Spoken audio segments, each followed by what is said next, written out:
La cumbre sobre la pederastia del clero que ha tenido lugar en el Vaticano ha tenido una palabra clave, según los organizadores. La palabra ha sido sinodalidad.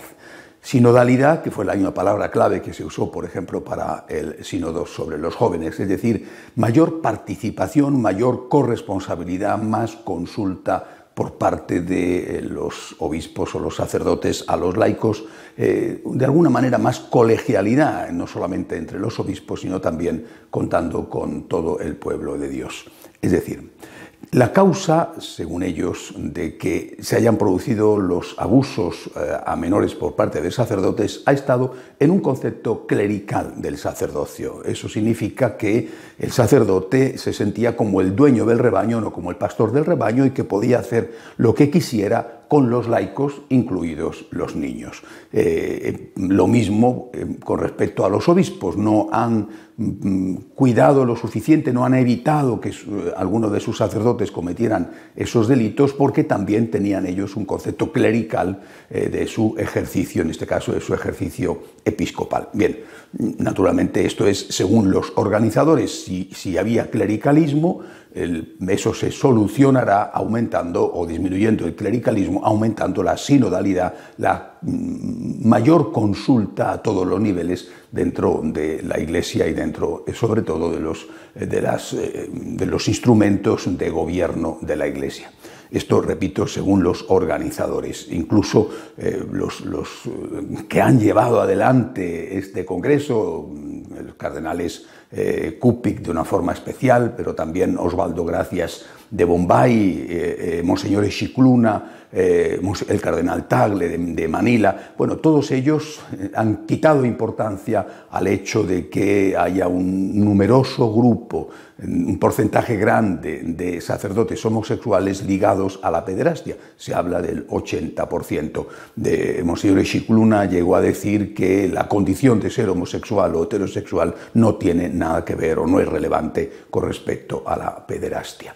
En este contexto de centrarlo todo en la forma en que se ha actuado, es decir, en que la causa ha sido un concepto clerical del ejercicio del sacerdocio, en este contexto ha intervenido también el cardenal Kupik diciendo que, planteando aquello que fue rechazado por los obispos norteamericanos, pero que parece que tiene el aval del Vaticano, es decir, que la forma de comportarse y de juzgar a los que cometen actos de pederastia es el obispo juzga al sacerdote, el arzobispo juzga al obispo. Si es un arzobispo el implicado por acción u omisión, porque él ha cometido delitos, como fue el caso del ex cardenal McCarrick, o porque ha mirado hacia otro lado mientras sus sacerdotes los cometían, si es el arzobispo el implicado, entonces tiene que ser juzgado por un obispo jubilado de su propio arzobispado. La investigación después es mandada a Roma, donde deciden, pero de ningún modo tienen que intervenir ni en la investigación ni en el juicio, de ningún modo tienen que intervenir los laicos. Bien, esta ha sido otra de las aportaciones que han tenido lugar en esta cumbre sobre los abusos. No se han ofrecido conclusiones, precisamente porque la idea era la de la sinodalidad. Lo que se ha hecho ha sido una especie de lluvia de ideas, y ahora los presidentes de las conferencias episcopales, al llegar a sus respectivos países, pues tendrán que ver con esa lluvia de ideas qué es lo que ellos tienen que hacer. Se han dado 21 puntos de reflexión, y ahora ellos tendrán que ver en sus respectivos países cómo los implementan. Una cosa que me parece significativa es que también dentro de esas 21 pistas de reflexión se habla de que hay que cuidar mucho la presunción de inocencia de los sacerdotes, e incluso se dice que hay que plantearse si los castigos a los sacerdotes considerados y hallados culpables tienen que ser definitivos o temporales, es decir, tienen que ser reducidos al estado laical o simplemente suspendidos del ejercicio público durante un tiempo. Bien, repito, lluvia de ideas que ahora se tendrán que aplicar en cada conferencia episcopal según sus propias circunstancias, que esto naturalmente para algunos les ha sabido a poquísimo y han visto esta cumbre con un claro tinte negro, y para otros les ha parecido maravilloso y lo han visto todo color blanco.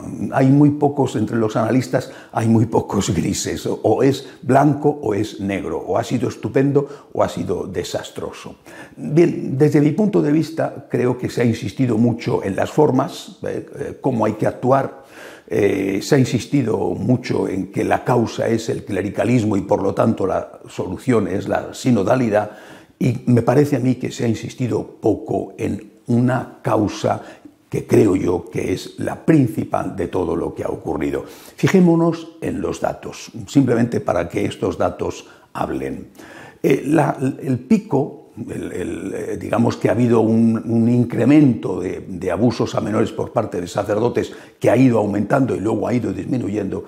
El pico, el momento en que más estos abusos se produjeron fue justo antes del concilio, empezó esto a crecer, y en las 2 décadas posteriores al Concilio Vaticano II. Esto es un dato, esto es la realidad.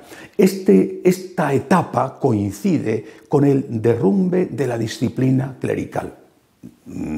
Abandono del respeto a la liturgia, abandono de la forma sacerdotal de vestir, sotana o clergyman, coincide con el derrumbe no solamente de la disciplina clerical, sino el abandono de la vida de oración por parte de los sacerdotes, la mundanización de la Iglesia y del clero de una forma especial, a la vez con una especie de anarquía moral en la que todo vale porque la conciencia es la que dice lo que es bueno y lo que es malo, sin ningún referente externo. En esa época donde hay más abusos es donde esto se produce con más intensidad. Dicho de otra manera, cuando Juan Pablo II llega a la cátedra de San Pedro en el año 78, empieza a poner más control en la Iglesia, y el mayor número de casos se había producido ya entre los años 60 y esos años 80, las 2 décadas posteriores al Concilio Vaticano II. Yo creo que esto es un dato importante. Por ejemplo, fijémonos en un país europeo como Alemania, en un país europeo como España. Son datos que han salido publicados, aunque seguramente esto se puede decir también de otros países. En Alemania, según confesiones y estudios de la propia Conferencia Episcopal, ha habido 1.670 sacerdotes implicados en denuncias de pederastia. No sé si todos han sido condenados o simplemente implicados, pero 1.670 sacerdotes han sido acusados de delitos de pederastia. Bueno, es un marco de 70 años, ciertamente, es un marco muy grande, y por tanto el porcentaje de sacerdotes con respecto al total de sacerdotes en Alemania en esos años es un porcentaje relativamente pequeño, en torno al 5%. Bueno, en cualquier caso, 1.670 sacerdotes son muchos. En España, 33 condenados y 82, 85 denunciados, a muchos de ellos a través de los medios de comunicación, ni siquiera en los tribunales. Es una diferencia abismal, habiendo muchísimo más sacerdotes en España que en Alemania. Con eso no quiero decir que en España seamos buenos y en Alemania malos, no. Lo que sí que quiero decir es que en Alemania tienen un problema.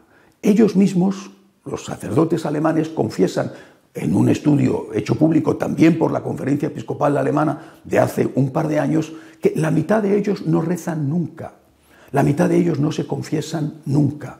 Vamos a ver, si tú no llevas una vida de oración, si tú no llevas una vida de una cierta penitencia, si tú no intentas mantenerte, digamos, accesible a los sacramentos y sobre todo a ese gran sacramento por el cual te viene la gracia, como es la gracia del perdón, como es la confesión, pues es más fácil que, rotos esos diques, todo lo que está dentro de ti salga y haga daño.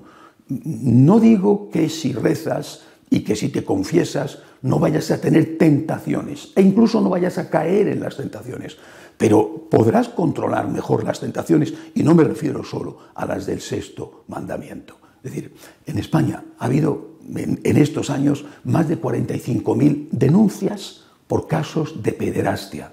Son muchísimas, ¿eh? Y además en los últimos años hay un aumento de un 20%. Se habla de que hay 10 denuncias diarias.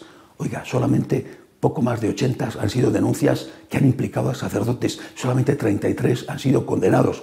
Repito, no significa que los sacerdotes españoles sean maravillosos y los alemanes no, pero algo quiere decir estos datos. O sea, si nosotros mantenemos una vida de oración, si evitamos la soledad, que es el gran enemigo del sacerdocio, si estamos en una actitud de conversión permanente, si no empezamos a justificarnos a nosotros mismos diciendo que podemos hacer lo que queremos, y eso sí sería clericalismo, pero eso también lo aplicamos a los laicos, es decir, se lo enseñamos a los laicos y ellos lo aplican. Si nosotros mantenemos lo que ha hecho la Iglesia siempre, entonces es más fácil que podamos vencer a las tentaciones. Creo que hay que profundizar en la sinodalidad, en la colegialidad. Me parece a mí que los controles son necesarios y que hay que insistir en todo lo que evite crímenes tan graves como es el abuso a los menores.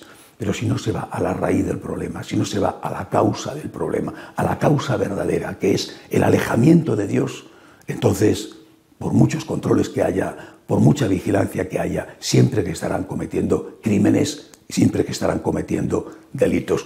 Creo que es la vieja lección del asesinato de Abel a manos de Caín. Cuando el hombre se aleja de Dios, se convierte en el asesino de su hermano.